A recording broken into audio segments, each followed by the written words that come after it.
Ay mga kuya, ate, and friends of Eagles, magandang gabi po sa inyong lahat. This is your Corporate Secretary, Kuya Jojo Valerio, and greeting you at magandang gabi po sa inyong lahat. And we just want to be clear in behalf of the Board of Trustees, through the leadership of our National President, Kuya Louie Sinisa, and our Chairman, Florentino Dumlao, and the rest of the Board of Trustees, I would like to make an announcement with regards to the ongoing GIS that dinownload po ng mga kaibigan po natin, mga kapatid po natin na galing po sa kabilang kampo, na biglaan po na may kumakalat na sila po ang nagmamayari at sila na po ang pinagkalooban ng latest GIS form at ang approval from the SEC.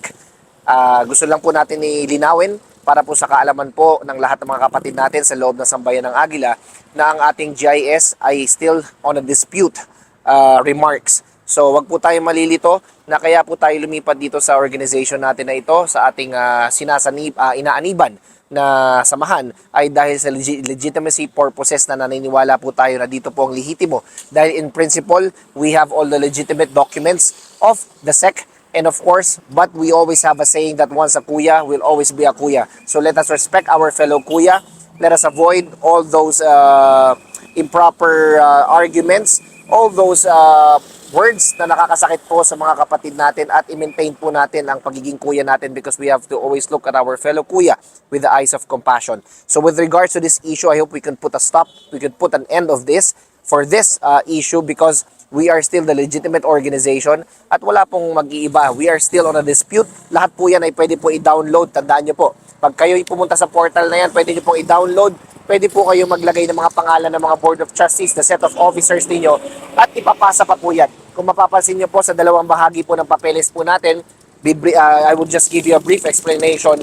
Sa ating anggulo po ay lagi po may received copy, lagi po may certified true copy, which means naipasa na po natin at naibigay na po ng SEC sa atin. Dito po sa kabilang bahagi ay nananatiling blanco, nananatili pong ina-apply pa po at wala pa pong approval. So mga kuya, with regards to this, let us stick out and let's stay out of these arguments, and let's do our service. Yung humanitarian works po natin ay yun po ang i-maintain po natin, dahil yun naman po ang kinaaniban po natin. Yun po ang dahilan kung ba't po tayo nagsama o sumama dito sa organization na ito. Huwag na po sana ang ibang bagay na pinagtatalunan na katulad po ng mga papeles, legalities, at kung ano-ano man pong kachismisan at marites po sa loob ng ating organization. I hope you can maintain our integrity, maintain our professionalism sa ating loob ng organization, at gumawa po tayo ng mas maraming proyekto instead of dwelling on this nonsense topics. So mga kuya, I humbly ask for your cooperation, na sana po ay tayo po ay gumawa na lang po ng proyekto, at wag na po tayong mag-create ng kahit anong papuntong mga issues with regards to our fellow kuya, because at the end of the day, lahat po tayo ay magkakapatid at lahat po tayo ay dapat nagre-respetuhan sa isa't isa. So in behalf of the fraternity, the Fraternal Order of Eagles, Philippine Eagles Incorporated, this is your Corporate Secretary Jojo Valerio, saying maraming salamat po at mabuhay po kayo ang lahat ng Agila. Mabuhay kayo mga kuya.